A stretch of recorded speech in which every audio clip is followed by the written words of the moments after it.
Olá você, ligado aqui no Futebol na Veia. Seja muito bem-vindo, eu sou Leonardo Abraão e começa agora a 11ª edição do Ásia na Veia, o podcast que te deixa informado de tudo das ligas mais importantes do futebol asiático. Dessa vez começamos com os boletins da Coreia do Sul com João Lopes e da China com Lucas Vilela.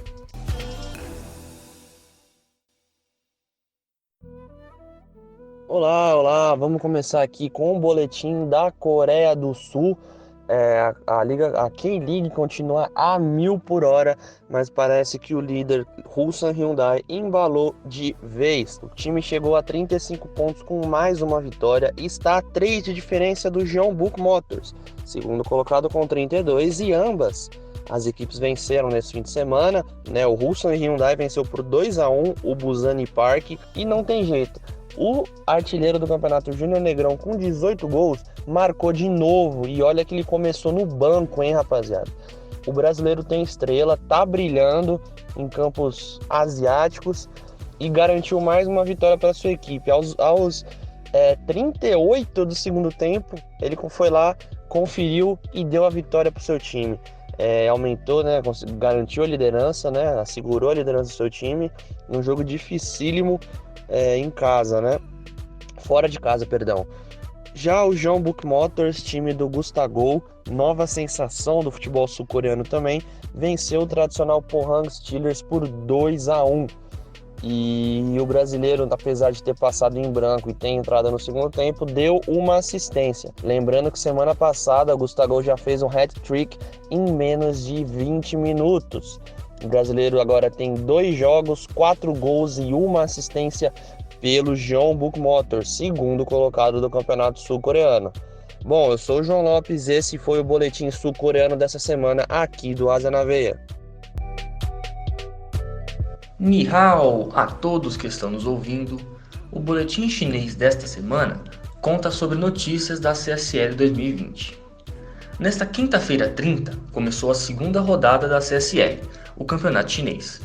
Na abertura da rodada, o Shanghai Shenhua bateu a equipe do Shenzhen pelo placar de 3-2. No mesmo dia, o Guangzhou Evergrande goleou o rival Guangzhou RF por 5-0, com direito a gol dos brasileiros Paulinho e Talisca. Além disso, Elkerson marcou um golaço de falta nos acréscimos. Na sexta-feira 31, Jiangsu Suning e Shandong Luneng empataram em 0-0. O brasileiro Henrique Dourado marcou, mas o Henan Gianni empatou em 1-1 com o Dalian Pro. No sábado 1, o espanhol Jonathan Vieira marcou no começo do jogo e deu a vitória para o Beijing Guan para cima do Wanzhou. Sheja Zhuang Everbright e King Dao Hangwei empataram em 2-2.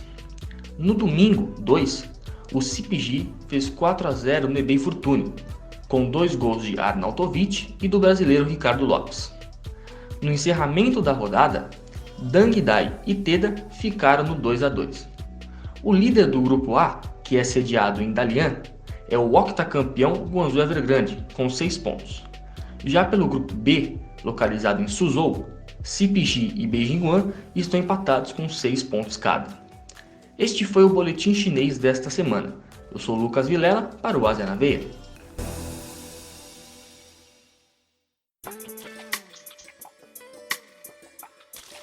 Valeu, João e Lucas. O Gustagol brilhando no seu início aí na Ásia. E vale lembrar que a partida em que o atacante fez 3 gols foi pela Copa da Coreia, contra o Busan Park.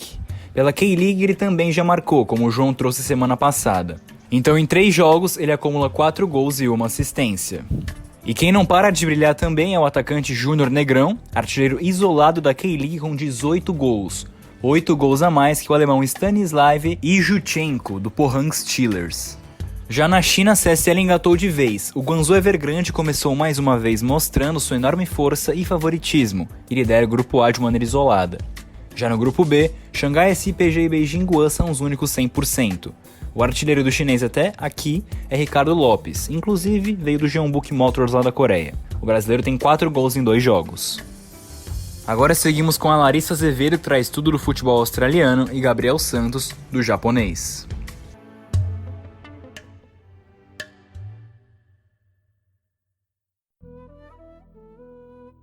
Após a derrota para o Mariners por 3-2, o Melbourne Victory atingiu a pior sequência de derrotas em 15 anos.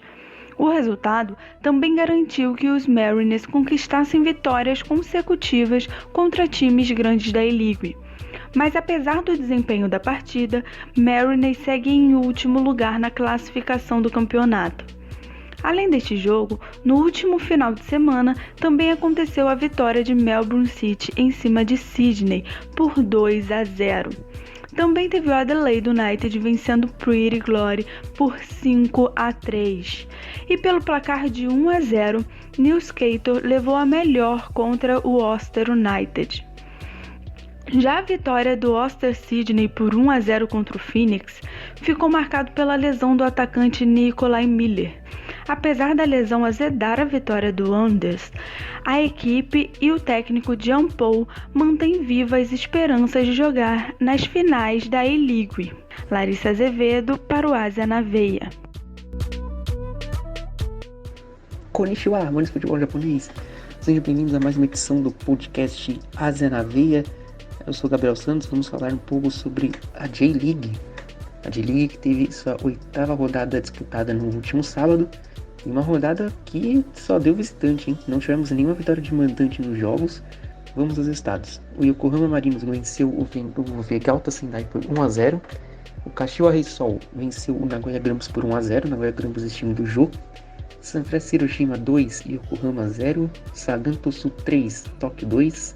Gambosaka 0, olha o Kawasaki Frontale aí, Kawasaki Frontale 1, Kawasaki Frontale que é líder do campeonato. Urawa Reds 1, Shimizu Pulse 1, foi o único empate da rodada. Oita Trinita 1, Kashima Antlers 4, Kashima Antlers se recuperando na classificação. Shonan Bellmare 0, Cerezo Osaka 1 e Consadole Sapporo 2, Vissel Kobe do Andrés Iniesta 3. Vamos aqui à classificação da competição. Temos em primeiro Frontale com 22 pontos, Frontale que está a 6 pontos do Cerezo Osaka, está em segundo com 17, terceiro Gambosaka com 16, quarto Kashiwa Reysol com 15, quinto Nagoya Grampus com 14, sexto Tóquio com 14, sétimo Urawa Reds com 14 pontos. Em oitavo lugar Consadole Sapporo com 12, nono Vissel Kobe com 12, décimo Sanfrecce Hiroshima com 10, décimo primeiro Yokohama Marinos com 10. 12º, Oita Trinita, que se recuperou no campeonato com 7. O Kashima, que estava lá embaixo, subiu para a 13ª posição com 7. Sagan Tosu, 14º com 7. 15º, Vegalta Sendai com 6. 16º, o Shimizu Pulse com 5. Nas duas últimas posições temos o Yokohama FC na 17ª posição com 5 pontos. Não venceu, só venceu um jogo no campeonato inteiro. E o Shonan Bellmare também é o lanterna do campeonato, 4 pontos ganhos, só venceu uma partida. A próxima rodada do campeonato japonês, que terá início no dia 8 de agosto, próximo sábado. E vamos ter uma rodada emocionante na próxima rodada do campeonato japonês, que está pegando fogo. Eu sou Gabriel Santos, arigatou. Essas foram as notícias da J-League. Abraço.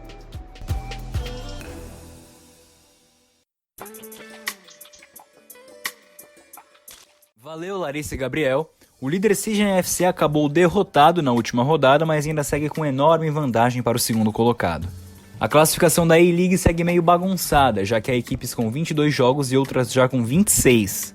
Mas os 3 primeiros são o Sydney FC com 51 pontos em 23 jogos, logo atrás vem o Melbourne City com 43 pontos em 24 jogos, e o terceiro é o Wellington Phoenix com 40 pontos também com 24 jogos. No Japão, o campeonato segue bem embolado. O Gabriel trouxe a classificação completa e o único time que tem uma boa vantagem é justamente o líder, Kawasaki Frontale, que disparou na ponta, com 22 pontos, tem 5 a mais que o Cerezo Osaka. O artilheiro segue sendo o queniano Olunga, do Kashiwa Reysol, agora com 9 gols, e em seguida temos 2 brasileiros, com 5, Everaldo, ex-chapecoense, agora no Kashima Antlers, e também com 5, Marcos Júnior, ex-fluminense, do Yokohama Marinos. Antes de irmos para os próximos boletins, quer ficar por dentro de tudo do mundo da bola? Acesse www.futebolnaveia.com.br e acompanhe os prognósticos, pós-jogos, notícias do mercado de transferências e colunas diversas. futebolnaveia.com.br. Agora, para encerrar, vamos com o Nestor Arens com as informações dos Emirados Árabes Unidos e do Khalil Serafim com tudo da volta da Liga Saudita.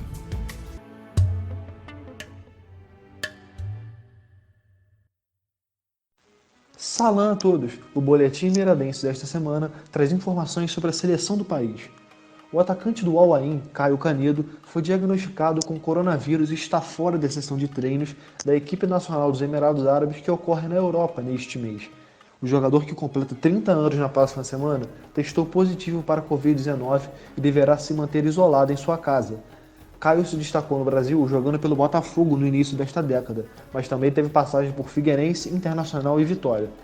Atuando no país médio-oriental desde 2014, ele se naturalizou emiradense no início deste ano e vive a expectativa pela sua estreia.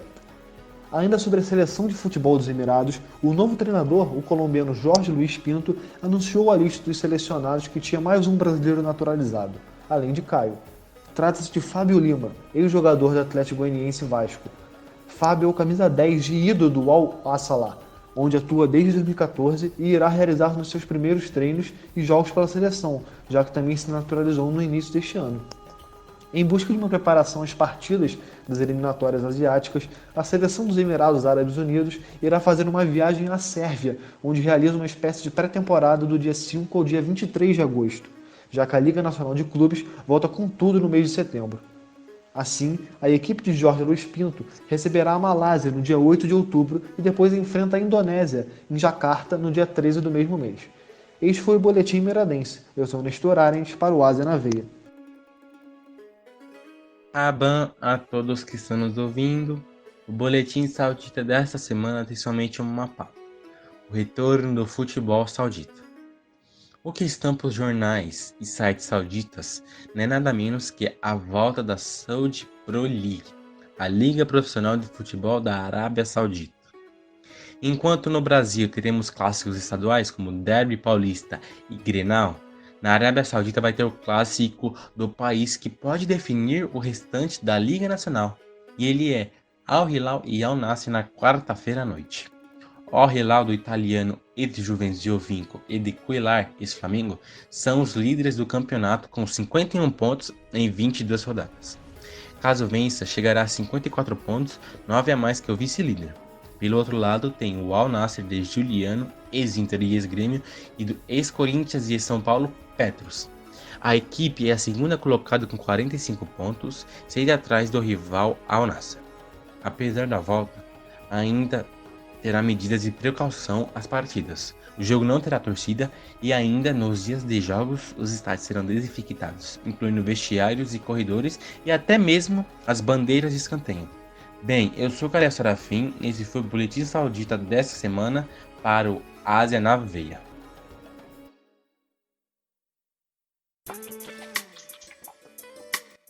Obrigado, Nestor e Caliel. E fica aí a curiosidade, 2 brasileiros foram convocados para a seleção dos Emirados, agora comandada pelo colombiano Jorge Luiz Pinto. Infelizmente, o Caio, que foi o primeiro aí citado pelo Nestor, está com a Covid-19 e não vai se juntar ao grupo. Desejamos uma rápida recuperação ao atleta. Já o outro naturalizado, Fábio Lima, está confirmado nos treinamentos. Inclusive o Nestor já fez uma entrevista com o jogador e está lá no portal do Futebol na Veia com o seguinte título: Fábio Lima, Ásio brasileiro, lenda nos EAU, Emirados Árabes Unidos. Quem quiser tá mais que convidado a conferir essa exclusiva. Enquanto isso, na Arábia Saudita, o campeonato está prestes a retornar. Ou melhor, na hora da gravação do programa já até retornou. O Caliel destacou o derby de Riad, fazendo uma alusão ao derby aqui de São Paulo, Palmeiras e Corinthians e ao Grenal, entre Al Nassr e Al Hilal, vice-líder e líder respectivamente na Saudi Pro League. A briga entre ambos acontece até na artilharia. Em primeiro, representando o Al Nassr, temos o marroquino Randala, com 18 gols. Já em segundo, o francês Gomis, do Hilal, com 14. No próximo programa, a gente traz um apanhado com todos os jogos dessa semana. Por hoje era isso, espero que tenham gostado. Se está ouvindo pelo YouTube, deixa o like no vídeo, se inscreve no canal do Futebol na Veia e ativa o sininho para não perder nenhum podcast ou boletim. Tá ouvindo no Spotify? Segue a gente aí também, Futebol na Veia, assim como no Anchor. Siga também nas redes sociais, no Instagram é @futebolnaveia.br e o Twitter @fnvbr. Eu sou Leonardo Abrão para o Ásia na Veia, até a próxima.